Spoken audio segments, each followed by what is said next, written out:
Welcome to our little podcast, My Baking Journey. This is really cool to have you on board with this for this episode. And I wanted to start with my interest in how somebody who's become so creative now you're now on just over a 10-year journey in this second career that you've taken on. We've spoken to so many people now, and we've seemed to have caught them at 10 years or just about, plus or minus a year. And it seems to be the magic number that when you get to a decade of doing something, that's when you look back and you just see the transformation of what you've done. But I don't know if you really stop for a second to look back and whatnot, but we'll get to that in a second. What I'm really interested to get into at the beginning is, you come from, as I understand it correctly, a bit of a line of accountants or numbers Do. gurus.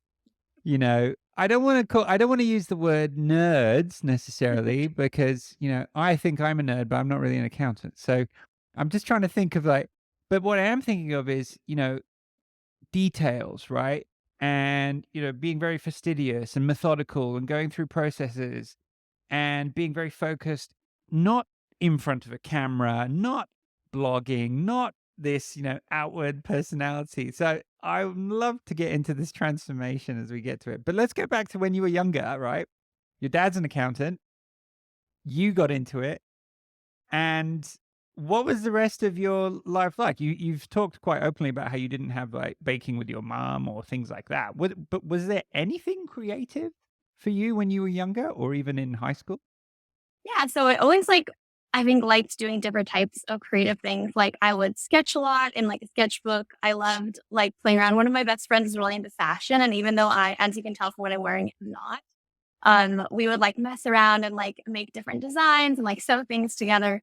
I think there's always been a bit of a presence of that in my life. But my parents just don't really like cook or bake much. So just that part of it was never really where I found creativity at a younger age.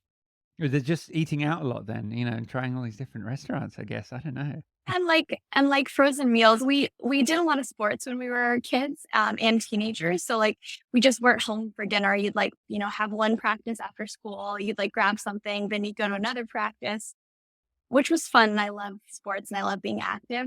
But it just, especially as we got older, we just weren't sitting down to like a dinner table together. So Yeah, it's quite interesting actually. But would you then consider, when you came across um going into accounting, was this like the first thing that really you thought that because maybe from watching your father or in your family, it just sort of seeps into your brain because you're seeing it around all the time. You kind of feel like you want to do what your parents do sometimes. Did you always definitely. feel like that was going to be your path? I did, and also I took accounting in high school, which I know sounds very silly, but we had accounting classes, and it came really naturally to me, and I enjoyed it. I thought it was easy enough, so I like took a second advanced accounting class that my teacher made just for me.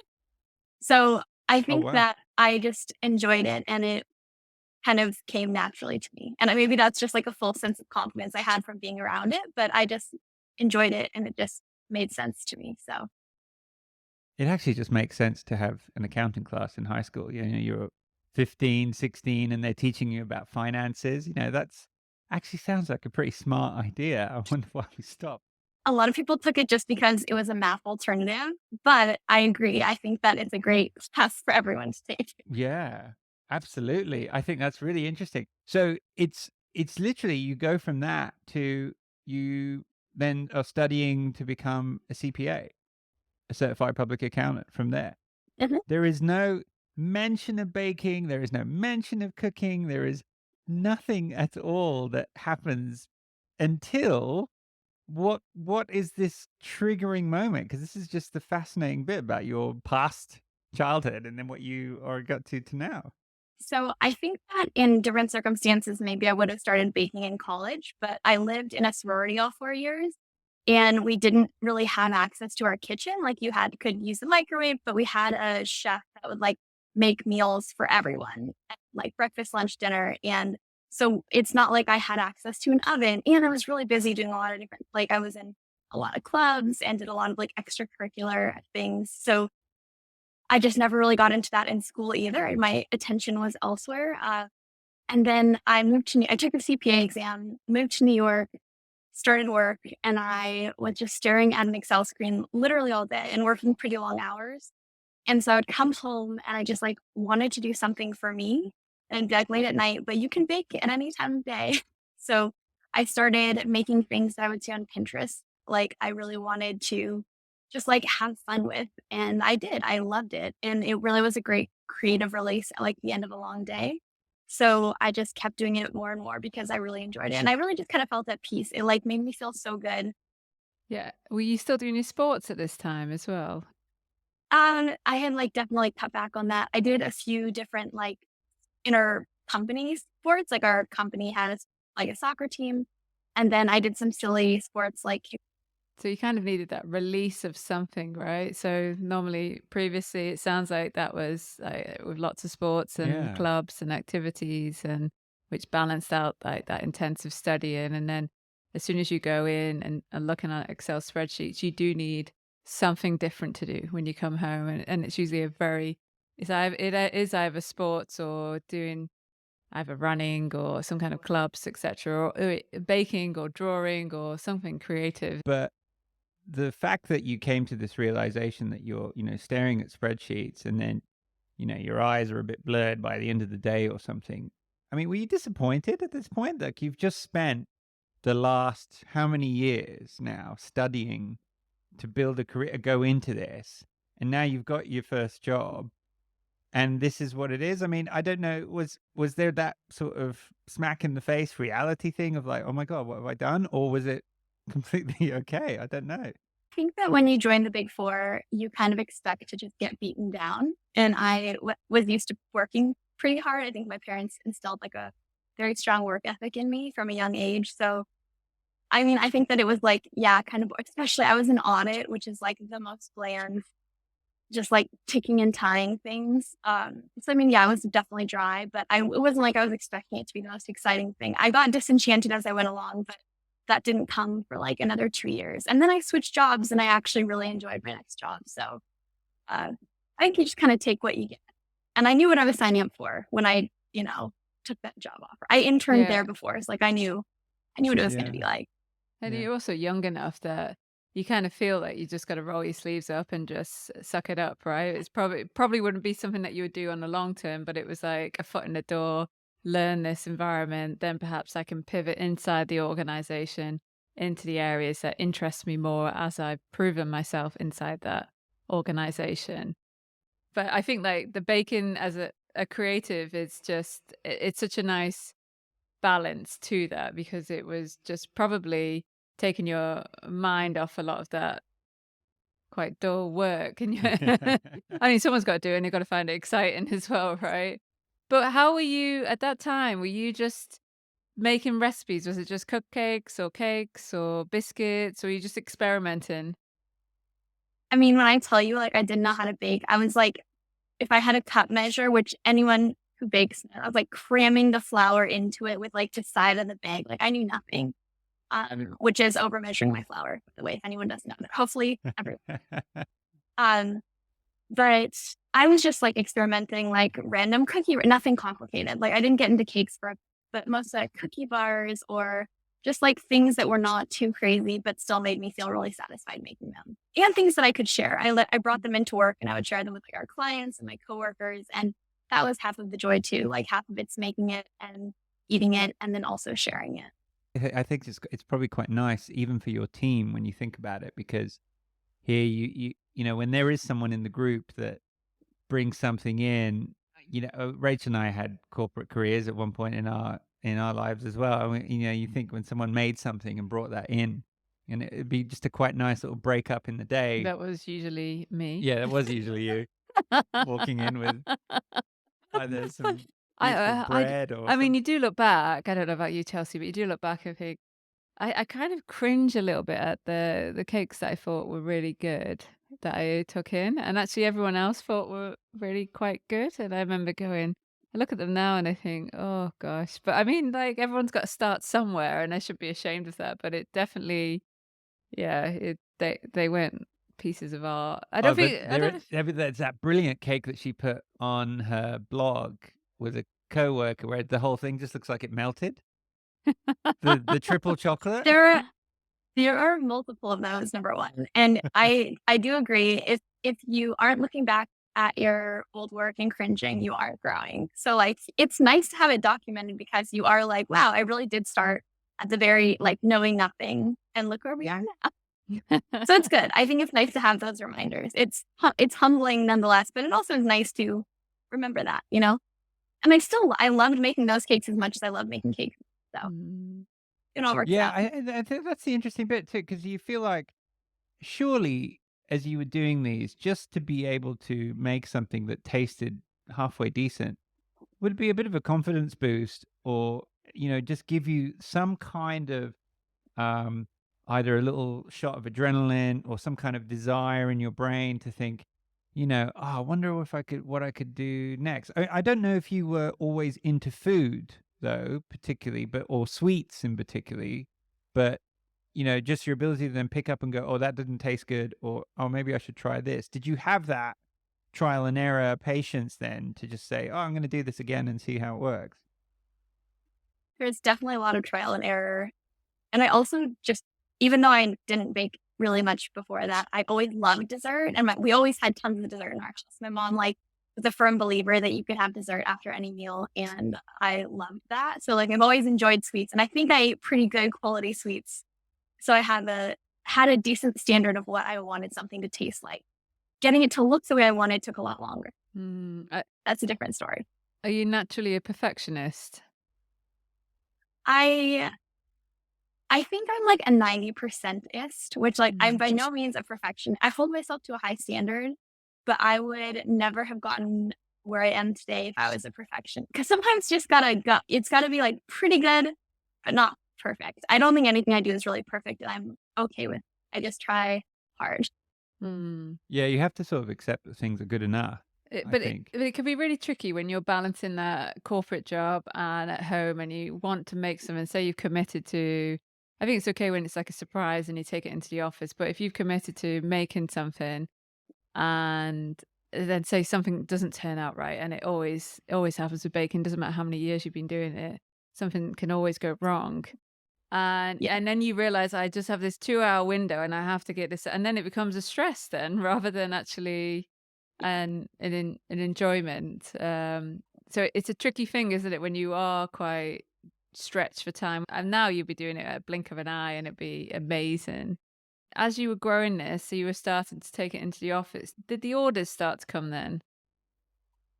Yeah. So like I didn't want to take orders at all. I was just like baking birthday cakes for people. We had a pretty big team. It was like 20 or 25 people.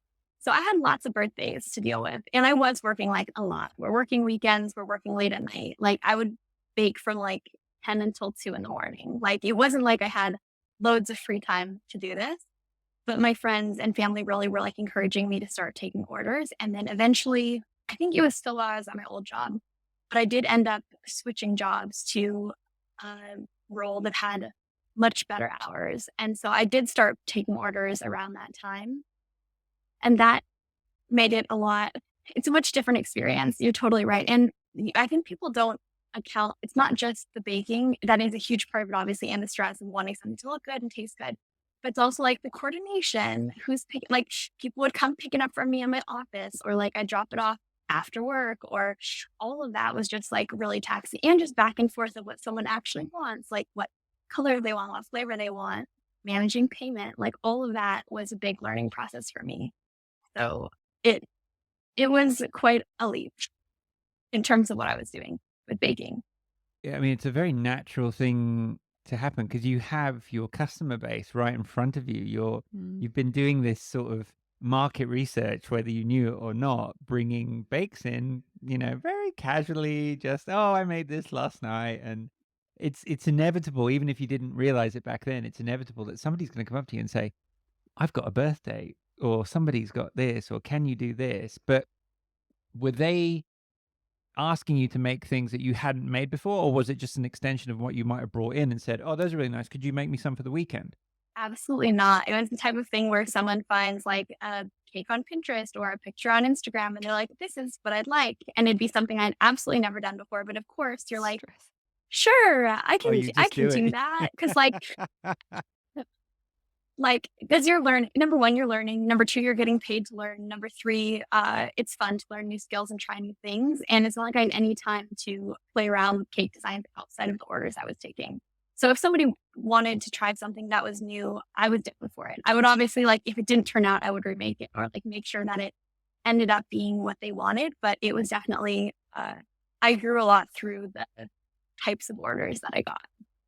Was there a lot of sacrifices? I'm just listening to you where you were saying that, you're working long hours, and if you're working for the Big Four at that time, they would have wanted a lot out of you. I think Yeah. the Yes. culture might have changed a little bit since the pandemic, but I think that when you're working those long hours and just, you know, something has to give somewhere. So, and then there's no shortcuts that you can take with baking. Like it's all going to be the same amount that it takes to bake or to make buttercream or decorate, etc. So, what was giving in your life at that point? Because you're juggling, working very long hours. It's probably quite a stressful job. Then you've added on like a baking business in your inverted commas free time. So, what I'm trying to understand is what was going on with the rest of your life at this time, or was it just all those two? Sleep. I just like wasn't sleeping very much, but I was like young and it was fun and I loved baking. It made me happy and gave me purpose. So I just did both as Yeah. much as I could. And it worked out fine. I'm sure like in hindsight, should have slept more, but like I'm fine now.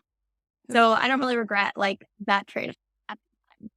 Yeah, I guess that we're always, when you want to put something else into your life and you need the income to come in from somewhere else, you have to squeeze that time somewhere else. And so it'll be the same if you were doing extra studying or doing night courses or something else. So it's always a sacrifice, but it actually is towards a goal. And at that point, was your goal to move out the corporate world, or was it just to, run your cake business in parallel to your corporate life? That's the funniest thing because I think I'm a pretty goal oriented person, but I really had no end goal of what I wanted with baking. It really was an extension of a hobby, even though it was definitely a business at that point. Like I was tracking income, I was pricing cakes, I was like, had everything costed out properly to make sure I was making actual money on my cake. But I really didn't. I never wanted to own a bakery. I never have. Was never a goal, and I had no intention of taking it full time. Because back then, that was like what 2014, 2015. Like being an influencer wasn't a thing. I guess I could have been a full-time at-home baker, but I didn't know anyone. I wasn't super well connected in the baking community. I didn't know anyone that did that. And cottage law in New York City is insane. And the real thing is that you just make cakes kind of illegally out of your apartment and nobody really cares. But at the time, it was just like I couldn't fathom myself doing that full-time, somewhat illegally, and having that be like my full-time gig. So, and I liked my job. I liked my coworkers. I worked at Ernst& and Young before. Then I switched to working at L'Oreal in more of like a corporate finance role in FP&A. And I really enjoyed that job. So it kind of was like, if I can do both, why not? I have like my 401k, I have vacation, I have a steady paycheck, and I get to do what I want to do with cakes. So I think I really just wanted to keep doing both for as long as I could, which is what I ended up doing. What was your end goal in your professional career then? What were you shooting for When I from? was, I Yeah. mean, I knew I wanted to get out of the Big Four when I became a senior. I was like, this is not going to be. And when I was an intern, I was like, I want to be a partner one day, but that quickly changed. I was young, I was naive, but also that's a great path for other people, just not the path for me. So I think I just want to keep advancing in my career in New York and in like a lot of those like CPA or like corporate finance roles. It's very stepping stone of like you work for 2 years, you get promoted. You work for 2 more years, you get promoted. Mm. You're managing people. You work for 3 years, you get promoted. So I was just wanted to be good at my job. And if you are, you do keep getting promoted. So I think I was just kind of following the natural flow of that career path. I didn't think that much about it really. No, I guess you don't have to too, because you can kind of see it in front of you, right? So you just know that every couple of years, yeah, if you just keep delivering, you'll get there. And I can see why you could say, everything was really quite nice because you had that, but then you also had this outlet to focus on. But this outlet is turning into a bit more than an outlet. It's becoming a bit more. And I know there's a transition here of several years before eventually one you let go of one. But in the last couple of years of that transition, how were you then changing? Were you becoming a bit more stressed out? Was it becoming a bit more of a burden? Were you starting to worry more about what you were exactly going to do here, before you decided to Well, just say no? I think the biggest change was I was sharing cakes on social media this whole time. And in 2016, somehow, I don't know, people are like, but how did they find you? I had no idea. Food Network wrote an article about me on Snapchat, which sounds very random, but my friend sent it to me and I was like, oh my gosh, this is so cool. And then a few weeks later, they emailed me and were like, we want you to come in to shoot some cakes for our channel. I was like, great. It was very cool, with like the most exciting thing that probably had ever happened to me. And it went really well. And then a few weeks later after that, they were like, it was when Facebook was trying to push a lot of live streams. So they were like, we want some weekly live streams from bakers. Like, would you be interested in doing a weekly live stream for us? And I was like, oh, of course, like that's amazing. And with that, I signed a contract with them where I saw what my rate was for my live streams. And it made me realize, like, wow, I can make more doing this weekly, which was an incredible opportunity. Like, not easy to come by, but I realized I could make so much more money creating content instead of selling like cakes. Even if you're charging a decent rate, it's still your profit, like the time that goes into it and the profit you generate, it is going to generally be less than creating content if you can successfully create content and make money that way. So I realized, like, wow, I'm going to just focus on this Food Network stuff and stop selling cakes, because I was making more per week than I did selling cakes. And I was working all week selling cakes. And I was like, this is great. So that was a huge shift in my business model, because like influencers weren't really a thing back then, especially like baking or cake influencers. And so then I started my YouTube channel and I was like blogging recipes. And I think all of that really kickstarted my career in baking, from being like from actually selling cakes and having an at-home cake business to being a baking content creator, which was very novel to me and blew my mind, but I was super excited about it. And I was really happy because I had a lot more creative flexibility and it was just rewarding in a different kind of way. Like, even though it's amazing selling cakes and helping people celebrate big occasions or like special occasions, like we were talking about earlier, all the emails, Yeah, all the coordination, sure. it's a lot. So it was really fun to get to transition and kind of be like a little bit more selfish with my baking, I think, and just feel like I was doing what I really wanted to do. Yeah, it's quite interesting too, because you obviously, because of the number of followers that you have in social media, and if we just picked Instagram, you've obviously been on it for what best part of a decade, or even just a bit more, perhaps. So, you had at the time a decent amount of followers when Food Network would have come across you. Not tremendous, but I'm sure for that time, probably pretty significant. But I think what you were really smart about was sharing and jumping on certain trends that helped propel, when, for example, like you just talked about, Facebook was pushing lives, Instagram started introducing video, even though it was just crap video, but the It quality was was. absolutely rubbish, but they did it anyway, and people would just watch it because it was a new medium. It was just something different. So, I mean, I've watched some of your early videos, even like including your very first YouTube, and the drip cake with the stuff that you put on the top, the rainbow colors and all that. So, I think what's just quite interesting is you just decided to go with it and just do that without thinking what that would bring to you in the long run. I can't imagine you were thinking about monetizing any of this back then. It's just more about sharing it. But that sharing, do you think it brought a lot of business for your as a cake maker back then through social media, or was it still just the word of mouth of one client talks to another client, talks to another client? I think it was totally both. Like I was sharing absolutely terrible videos, but they were getting huge reach because there wasn't a lot of there wasn't a lot of competition for eyes back then. Yeah. And I lived in New York City, and so tons of people there. So I definitely got orders from social media and from people. I had too many orders. I was like had to limit who I could take because there was too much interest. And so I think social media definitely drove a lot of it as I was growing too.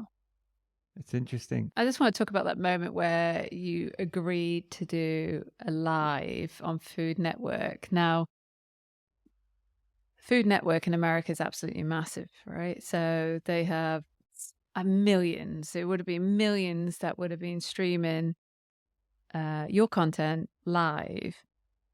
Did you feel prepared for that? Were you nervous about it that first time you were getting up live? I mean, obviously in front of you, you would have just had a few cameras or a small team, but realizing that, whoa, this is going out to a massive, like most of America right now.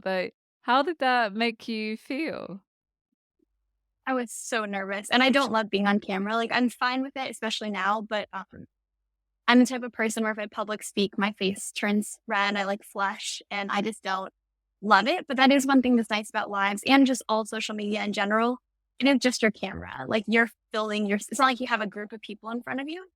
I was so incredibly nervous for the first one. And it's no team. It's literally like I was in my apartment. Oh, really? I had one of my friends come over to my apartment and they were like helping me film it because you have to like push and then they help ask you questions because you're literally decorating a cake and it's very hard to multitask.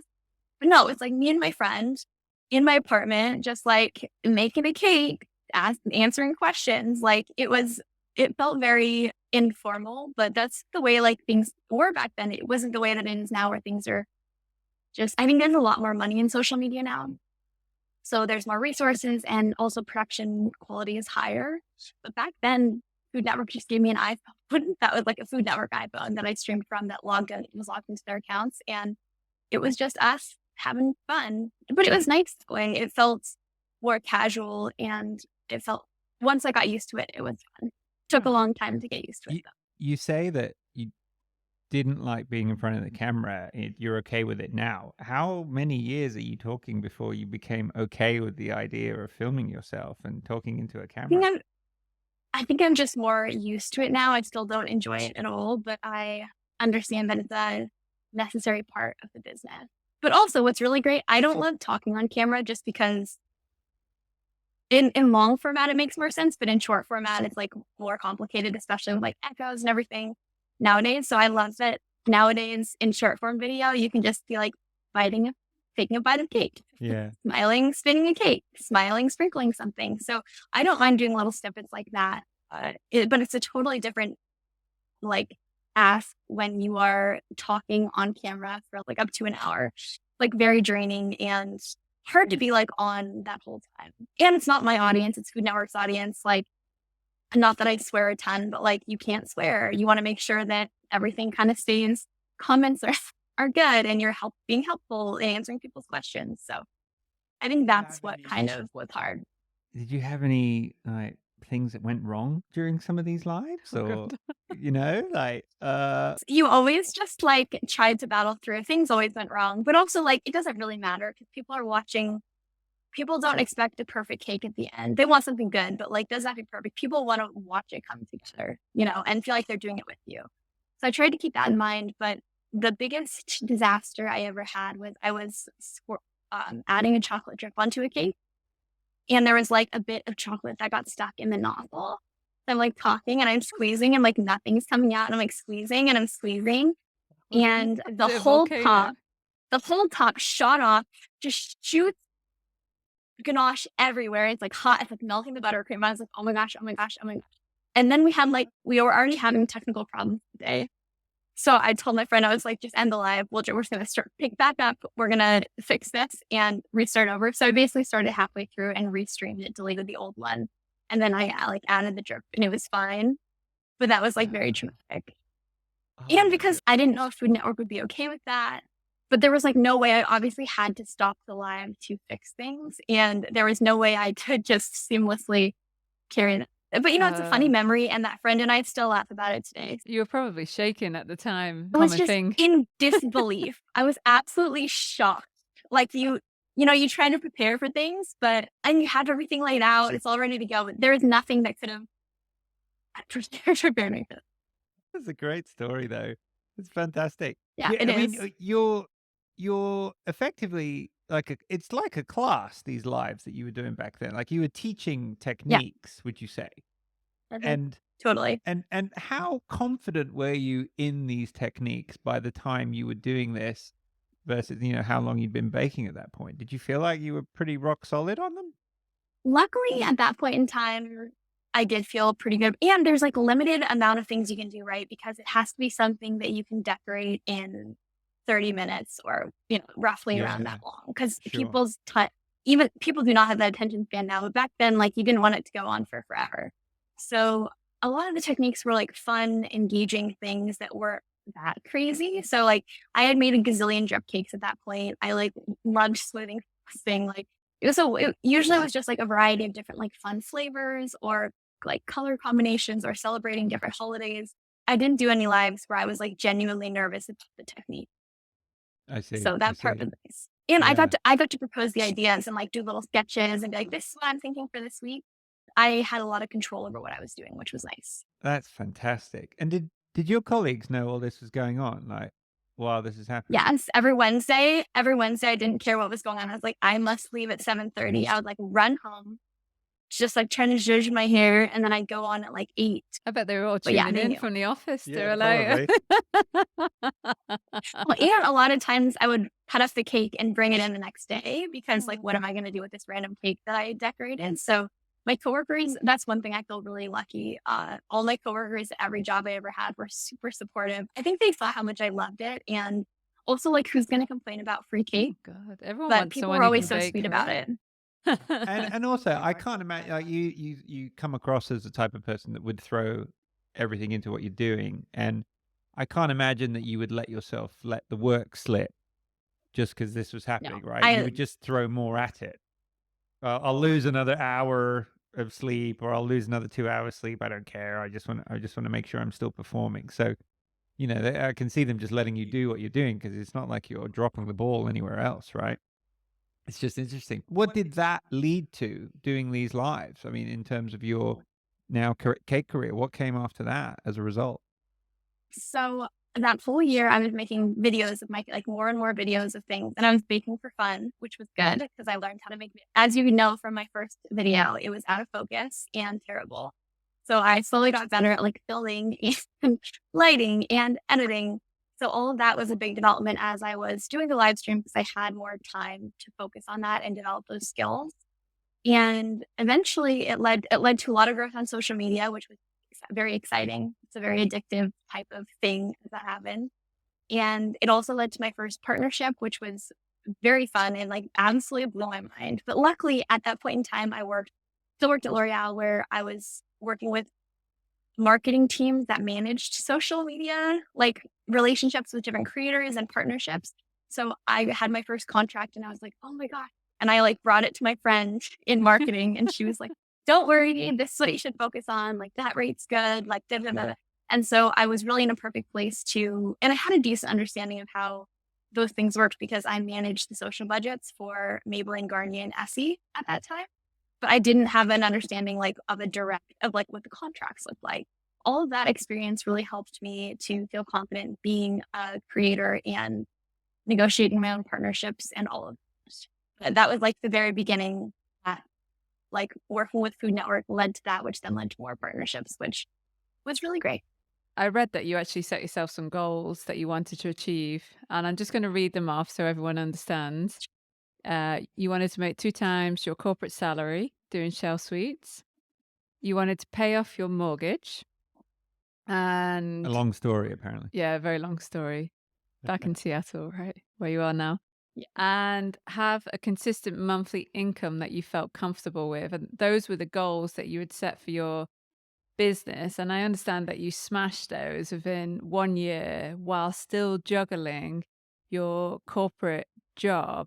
So at what point did you go, all right, now I need to leap into this? And And how did it sit with you becoming an influencer? Because it was a very new career at that point, and you'd gone a very traditional corporate route. So I'm very interested in that, that jump and that leap of faith and how you felt at the time. It was just wild. I mean, when I set up those goals in my head, I think it was because not that I thought I would never achieve them, but I thought they were for and but also what I really did want. I really wanted a lot of security if I was going to take that risk because I'm not risk averse, but I didn't want to be stressed out about it. I wanted to feel comfortable making that decision. The long story about the condo or the mortgage, it's a really small condo. It's not like I had some huge house that I bought that I paid off my full mortgage. It's like I bought this tiny condo in 2014 because I thought I was going to move home and I didn't. But I just was paying rent and I didn't want to worry about having my rent. I was making a lot of extra money through Chelsweets at the time. So I was like, I want to be able to pay that off, which I did, which was crazy. I never thought I would do that. So I think when I got to that point, it was like I was filming something with a friend. I took a day off of work and she had like a popular series with Refinery 29. And she was telling me how the next year she was quitting to go full time herself and be a creator or an influencer. And she was asking me questions about my work and like what my plans were. And I hadn't really thought about it at that point. And it really was a light bulb moment where I was like, oh my gosh, I've like achieved all my goals. I can't believe I made this much money this year. Like everything is in place. She was like, well, why don't you quit? You could totally quit. You're doing great. And I was like, I could. And it was October. And the second that I came to that conclusion in my head, I was like ready to quit. But I wanted to wait till the end of the year because I wanted to finish out like year end close at my job. And I didn't want to quit around the holidays. I wanted to just like wait, start the new year. So I like bit my tongue for 2 months, even though I knew it was coming. And then finally did 3 weeks notice. But it was a huge transition and kind of came out of the blue. It didn't, obviously. I've been working towards it the whole time. I just didn't realize how close I was to making the transition while I was doing it. So interesting that sometimes it can be that conversation with someone where something is quite obvious in front of Yeah. you. And it just takes a friend or someone that knows you pretty well who says, well, why aren't you doing this? Like, I'm about to do it. Why aren't you doing it? Like, you're already hitting those goals and targets. You're doing great. And it's sometimes that realization where you're like, yeah, I don't know. It's that kind of thing that goes on in your brain. I'm sure that's happened time and time again um, with people in their lives too. When you finally did pull the trigger, what did you feel? A sense of relief, a sense of like, this is the right thing? Or was there this immediate shock of like, actually, hang on, what did I just do? What was going through your head? I was I was excited and stressed, but not stressed about the decision. I knew in my gut, as soon as I made that decision, I was like, oh, this is the right thing. I knew I was ready. I had everything in place. I felt really good. I talked to my parents about it. Talked to my, I think we were just dating, but I lived with my now husband at the time. He was my boyfriend. Talked to him about it. Actually, sorry, no, we were engaged. Talked to my fiance about it. The timeline. We've been together like for a long Yeah. but so talk to everyone in my life about it, and everyone is really supportive. I thought everything through really thoroughly, and that made me feel really confident too that I was making the right decision. I was stressed because there were all these things in my head that I was like, if I finally have the time, I'm going to do this, I'm going to do this, I'm going to do this. And when I quit, it was like, nothing is holding you back. You can do everything now. So I was just like completely overwhelmed because I was just working nonstop because I had all these things I wanted to accomplish and I finally had the time. So it took a few months of like drowning a little bit in that to get more of a semblance of work-life balance and figure out my schedule in a way that I just didn't feel like I was working 24/7. But that was the only thing I really struggled with was that adjustment. Did you miss the companionship? Because you strike me as someone that growing up that you've always had teams and sports and a team culture in the office, and then going to being entirely quite solo on your own. Was that a big adjustment for you as well? Just trying to navigate It that. was. I liked my jobs. I was friends with my coworkers. Some of my closest friends or those coworkers I used to work with. So I definitely missed that. And as that was a big part of the learning process of being like, I need to set up like dinner with my friends, like a couple nights, or like grabbing coffee with someone, or over the weekend doing this. And it sounds silly, but it really does make such a difference in how you feel and your overall happiness. So that was a big learning curve. And just like going outside in the morning, making sure I get fresh air. It's all things that working at home through the pandemic we know now. But at the time, it was start of 2019. Like I didn't know that many people that worked from home full time. I had to learn all those things myself, and it was a struggle. I think a lot of bakers will resonate with that as well. You're working on your own long hours, and so you do have to find ways in which you connect back into the community, or you do things that nourish you, or do put some time box on things, because, or anyone who runs their own business, because otherwise it can be all consuming. And it's great because you have all that freedom, but it actually can be quite paralyzing as well, because you're like, "Oh, I haven't got this done. I haven't, I should have achieved this." So creating a routine and having structure, and then going out and seeing your friends, and not feeling guilty for it as well, like saying I need to go do this and take a break. It's something for me that I always feel is work in progress, and for Haf as well, like running our own business. So I completely relate to that with you. I On mean, that topic. it's why one of the main reasons we created this podcast was because bakers are baking on their own at home alone most days. Why not listen to something while you're doing that that's relevant to your field, and maybe someone you might hear a conversation with somebody that you've been following for 5, 10 years. You may find someone new through it. So we just thought this is something to give back to that loneliness a little bit. And it also, I also think what I was going to ask you, did you have a mentor helping you when you were on your own? Were you still talking to your friends at L'Oreal to help you with contracts? Were there other creators that you reached out to say, hey, I'm really struggling with this? We'll get into like creative blanks or anything like that later, but I'm just curious on the aspect of administration of running this business. Was it just you on your own researching, or did you have some help? I definitely leaned on that friend who I do think of as like a business mentor. She helped me a lot in the beginning of my business and just like really encouraged me.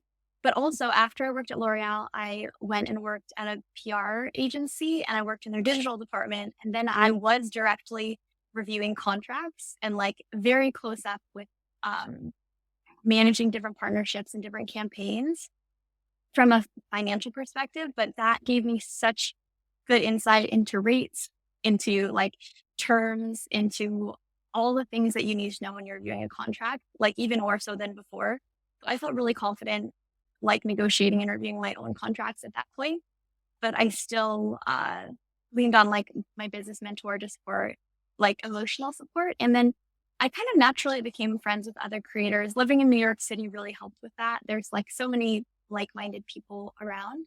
And I think my paths crossed with them in a lot of different ways. Like sometimes I'd message them, sometimes they'd message me and be like, let's grab coffee. Sometimes we'd work on something together or go to an event together and meet each other. And all those things naturally created a really great community around me, which was super helpful and which I really needed to, I think, get through those first couple of years of making that transition. And those first couple of years obviously is the biggest transition, but did you hit some early roadblocks that you didn't think you would have an issue with? Things like burnout or creative blocks, not knowing what to do, waking up one morning and thinking, I don't know, I feel paralyzed. I don't know what to do next. Did you have that early on, or did that come later? I definitely got burned out right in the beginning, which was a big learning experience and a good one. So I started changing my schedule, my routines, which helped a lot. I didn't really experience creative burnout in that sense of just being stuck, but I did learn that like, even though content creation and blogging, like part of it's very like analytical and like research based and just like getting things done. Part of the baking and decorating is like a super creative process, of course. And I really learned quickly that you can't force that. Like if I tried to force myself to make like film 2 cakes, which sounds silly, but filming a cake that's complicated takes forever, especially because I'm running around my island filming it myself and adjusting my camera angles and everything. It sounds ridiculous, but it takes forever. Just trust me. So if I try to do too much in a day, it just showed. Like my cakes would turn out less good. I'd be unhappy with the way it looked. So I think that helped me also find balance in my life, because I realized like you can't force that part of the process at all. It's just not worth it. You can do it. It's going to turn out poorly. You're not going to be happy with it. But learning those processes, and you're very open and honest about sharing this back with your audience and with your community, and you come back with like lots of help and knowledge and tips. And I think that's probably come from learning the hard way and learning without other people Yes. around you and being one of those early influencers in the cake community. A lot of people look up to you and think, well, I wonder how she does it. And you're very open and you share. And so I'm thinking about a lot of your blog, which you've openly shared brings in a significant revenue for your business, but was probably started from a point of view to help others and whilst also like generating traffic to your website and gaining more awareness about you and your brand. But it feels to me that it's quite authentic, that you're actually quite transparent and you want to come across to help others rather than and share your learnings along the way. When you look back on that, is that how you see it too? For the most part, the funny thing is my blog, I started really just as a way to keep track of what I was making. Of like, I didn't think anyone else would ever look at it. I just wanted to know what I was making. So if I really liked a recipe, I could easily like track it down. Like that's the thing. That is the funny thing. I never had any intention of this being where it is, and it's so evident in like everything that I started. But as things went on, like yes, I wanted to help people, and just like it made sense because if I did a certain cake design or technique, I get a lot of questions of like, how did you do this? Like, and then it's like, okay, I should make like a longer form video of it explaining it, or I should share the process in a blog post. And all of that did just kind of like tie together. I had no idea that blogging could make as much money as it did until I quit my job. And that was another turning point. A friend of mine was like asking me about my blog topic. And she was like, "Oh, you must make like decent money off your blog." And I was like, "I make no money on my blog. I mean, you have like AdSense, but you make like pennies." And she was like, "Chelsea, what?" And she was like, "I don't even have a fraction of your traffic, and I make this much a month. Like, you should really apply to be a part of Mediavine, which is like a third-party advertising company that manages the ads on your blog." So I applied, and that was that is a huge life-changing moment. It was Cake by Courtney. Thank you, Courtney. Completely changed the whole trajectory of my business. And I got super into blogging after that, after I applied, got accepted, and then started listening to tons of podcasts about how to blog and the strategy behind it. And there's a lot of things involved that I think people don't know about, but it's really fun, like keyword research, search engine optimization. They sound like big terms, but it's really just like trying to create content that people are searching for online. And it's fun. I really enjoy it. But that was an absolute, just as big of a light bulb moment for me as my friend encouraging me to quit my job. Isn't that amazing, right? So Something that you were doing naturally, and yet you probably had pages and pages of these blogs, and then it just comes down to one conversation, and it can be this gap in your knowledge pool. One conversation with someone that then opens up your eyes to a way that you can actually generate more income or create a steady income stream for yourself, take that stress off you in that you've already been doing. It was a bit of a no-brainer, right? That you would then like find out. I It's will, I amazing. will say though, yes, totally agree. But oh, like the way I write blog posts now is like a million times different than I used to. So now when I look back on my old posts, I just like want to die because nothing is formatted correctly. Like it's terrible, but yes, all of the groundwork was there to get me to be ready for that stage. It is that turning moment. You've had some really interesting people in your life give you that one conversation that's led you to the next thing. And it's just one simple conversation. And all of a sudden, you've gone off to quit your career, and then another conversation to turn on a new revenue stream and build on it from there. So you've been doing this now for a while, and you've been really transparent about, your revenue streams and where you make your current revenue streams. And the majority does seem to come from blogging and affiliate marketing within your blogs, which is a very clever way to do it. So as people follow, they click links to products that you've tried and tested and approved, and then they can go off and you can make a little bit off that sale if they go through with it. But my question is then, what's next for you and your brand? Because, there's things keep evolving, right? Social media keeps evolving. How we find each other keeps evolving. The type of content that we create keeps evolving. Brand partnerships are now becoming just as important to companies versus traditional media advertising. So, are you the type of person that now is starting to think forward 5 years? Because it doesn't sound like you've ever really thought forward 5 years, except for maybe your previous career. And things just sort of fell naturally. This is like my least favorite question because I always feel like I never have a good answer for it. Which is partially just because like feel really fortunate to have even gotten where I am now, and I'm really happy with where I am now. I've like exceeded all the goals that I had when I first started, which I'm really grateful for. But it's the type of thing where like at what point in time you keep just trying. Your trajectory cannot be this. It can. I don't want to crush anyone's dreams. Shoot for the stars. But like Yeah. I've done really well, and like I'm kind of like plateauing in my career, to be totally honest. And I'm happy with that. Like I'm doing what I love doing. I have freedom with the type of work that I do and my schedule.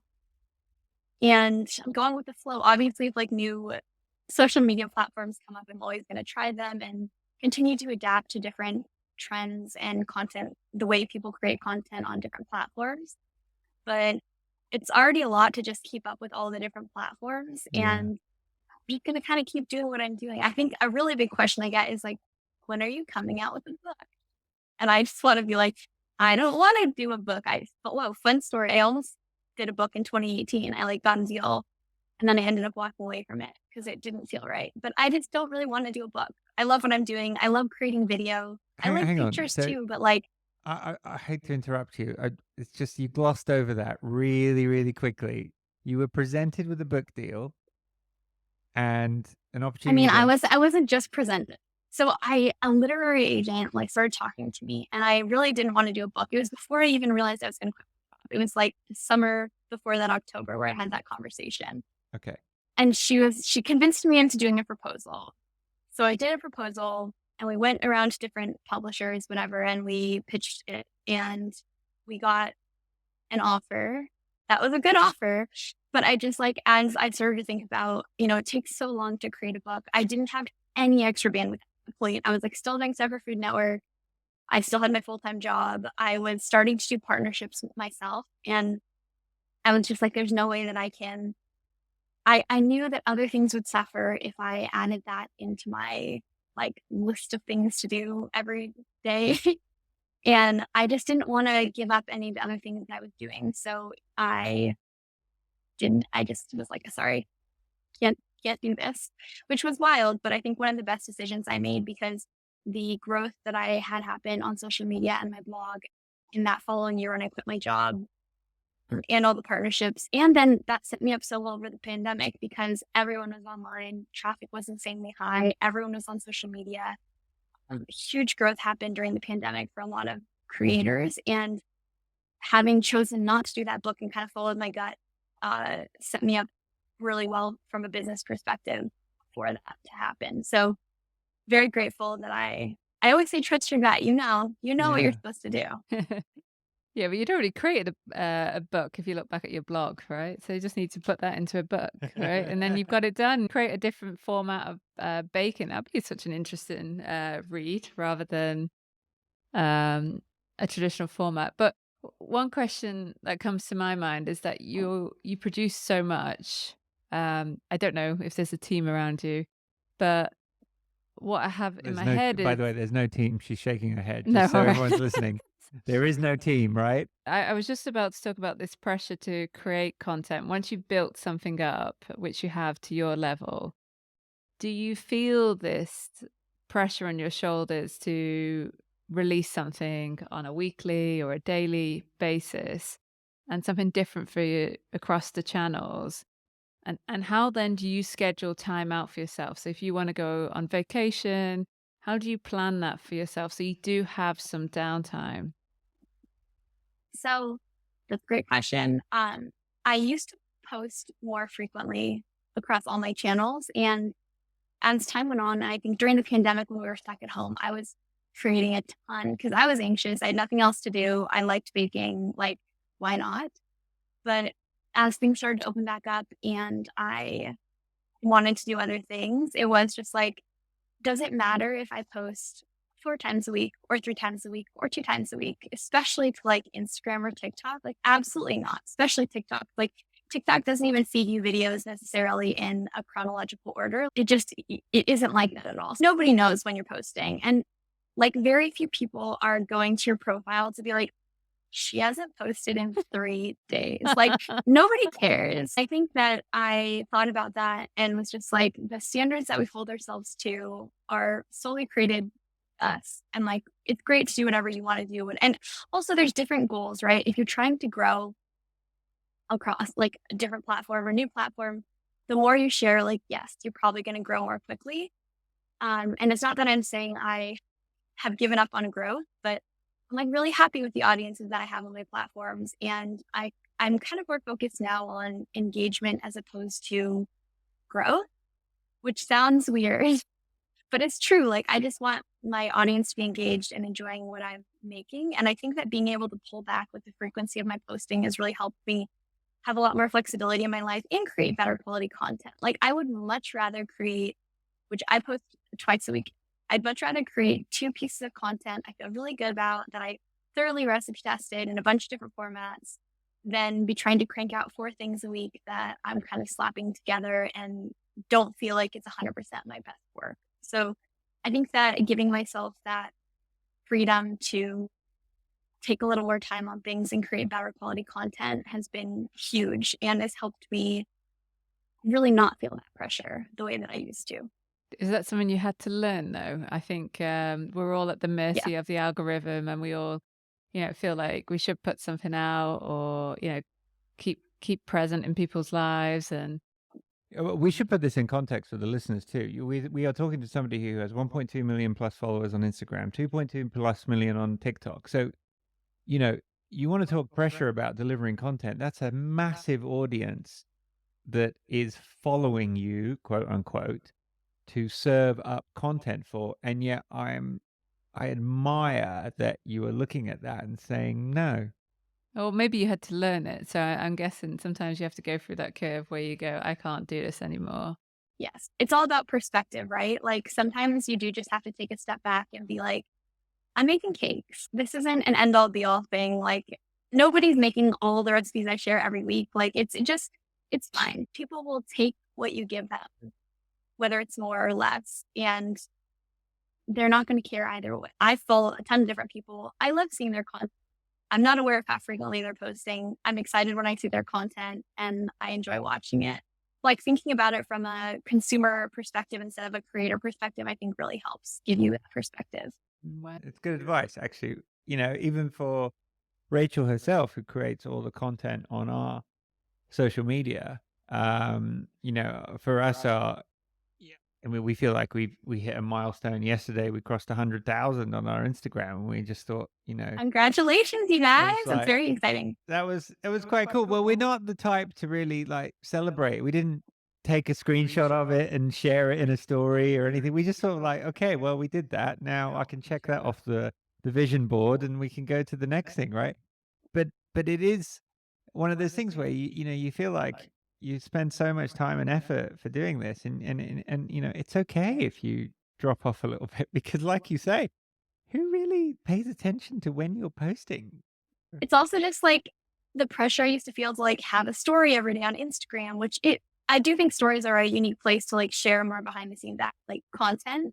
But at the same time, like when you're scrolling and clicking through stories, you're not keeping track of whose stories you saw that day. I have no idea whose stories I watched this morning. No one's going to notice if you didn't post a story that day or not. And also, like, I don't have to share my life every single day. Like today, I'm not baking. My kitchen's dark behind me. I'm doing computer work. Like, there's nothing I want to share, and that's okay. I think the other thing too is like, as time has gone on, we've seen like things happen in your life, right? Good, bad, personal things where like you can't post for a while sometimes. Sometimes you don't have backlog content, it's something unexpected.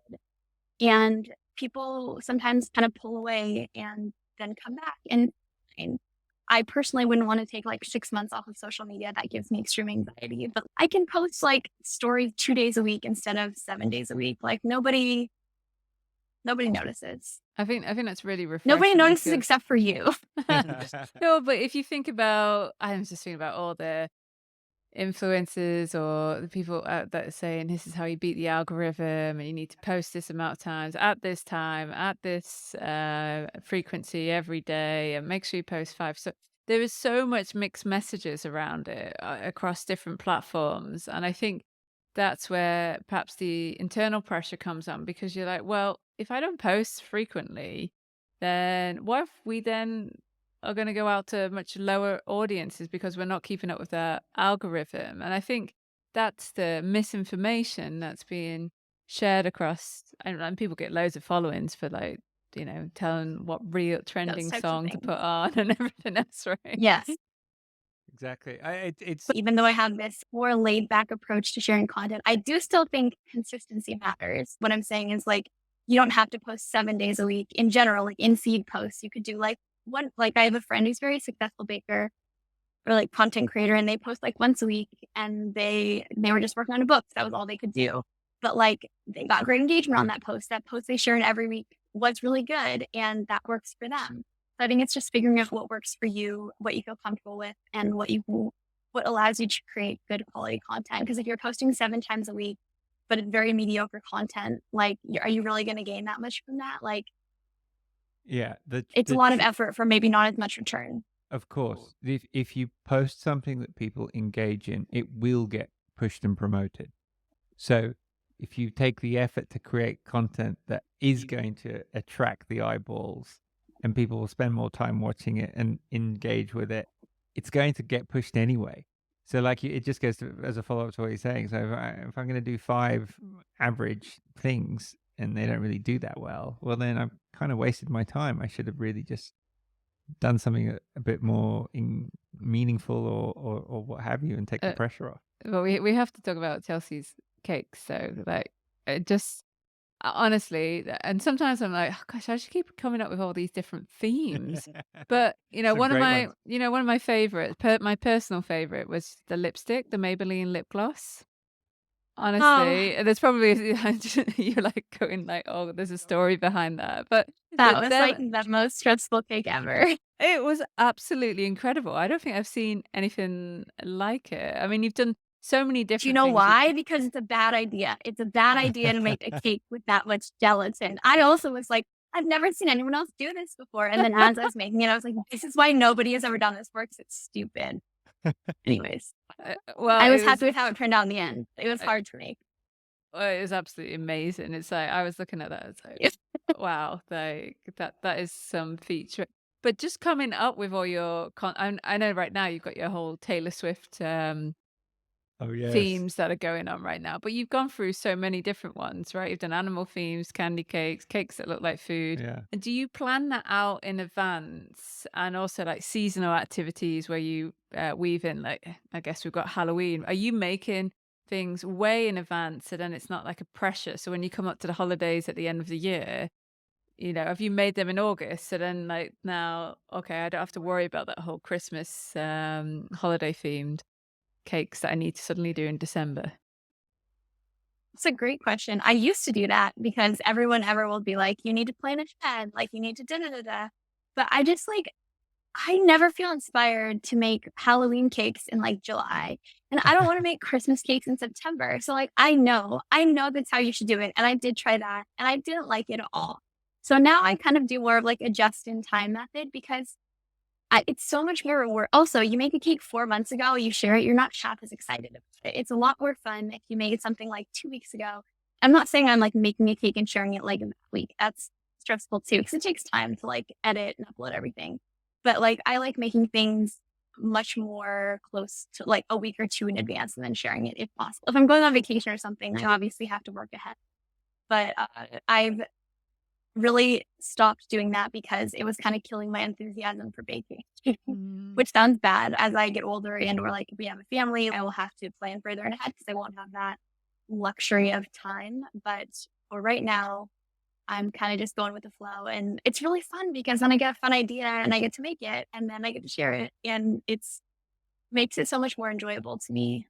There'd be half the stuff that you need to buy ingredient wise or Yes. accessory wise. It wouldn't Yes. even be available, right? If you're trying to make a Christmas You cake try to in make a July. Hanukkah cake and there's like no chocolate gills. It's really tricky. I'm a bit like you, Chelsea. Like for me, I can't even think about even Halloween, even though it's starting to come on our feeds right now, and we're in August, and so it's like it's a tricky balance, and I guess it just depends on is. where you fall. If you are that kind of content creator that is, heavily into those seasonal activities, or your work strikes me as it actually falls outside of it, and you can interweave that because you've got other themes that are going on at the same time, or you're going with themes that are very quite generic. That doesn't matter what time of year you're creating it. It just depends on when you're feeling the most creative.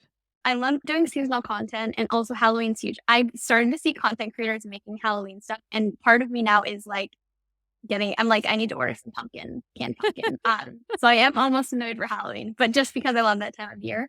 But I do try to focus on mostly evergreen content, just because, like, for my blog, it's better if I need to reshare things down the line. Like, that's a lot easier to do. So I like to do a balance of evergreen and seasonal. It's very cool. I honestly, we've kind of run out of time, but I mean, we could keep talking about all these You've got creative ideas. Yeah, I know and you've had such a vast like career, and you've been in the business for such a long time that it's so interesting to talk to you, just to pick your brain on things. It's and hear your story. It's amazing. You don't ever dream that you're stuck in a spreadsheet or anything like that anymore, or anything like that. No, yeah, it's all gone, right? No, I still love I love Excel though. I love it. I have little chapters for my partnerships, when I'm going to get paid. I love money. I used to have my pennies as a child, but like, I still do my own financials and like track everything. But it's a nice side piece to all the other fun stuff I get to do for work. Yeah, that's very cool. Well, I'm sure your family is probably very proud as well of all that you've done.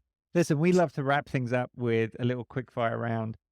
First thing that comes to mind, you don't have to explain it, or you can if you want to, if there's a good story. But I'm going to go first with my question, which is your preference: American buttercream, Swiss meringue buttercream, or ganache? I'm kind of a hybrid frosting girly now, which is like a faux Swiss meringue is probably my favorite, which isn't the question you asked. So I would say That's okay. You can we can explain have a that photo. one. I used to love American buttercream, but as I've gotten older, it's like I never thought I'd say this ever, but it's getting a little sweet for me. So I'm shifting more towards like Swiss meringue, but I'm not ready to fully be a Swiss meringue girly yet. So I'm still finding myself in terms of my favorite. I love that the journey's still ongoing. Yes. It's amazing. It's like, that was not a good rapid fire answer, but Totally fine, honestly. One aspect of baking you won't compromise on. Fully cooling my cake layers. Like, there's nothing worse than trying to frost something that isn't fully cooled, or like rushing that part of the process. Yeah, well, it just ends up collapsing or just in a mess anyway. So, Do you have any books from a baking bookshelf you would like to share?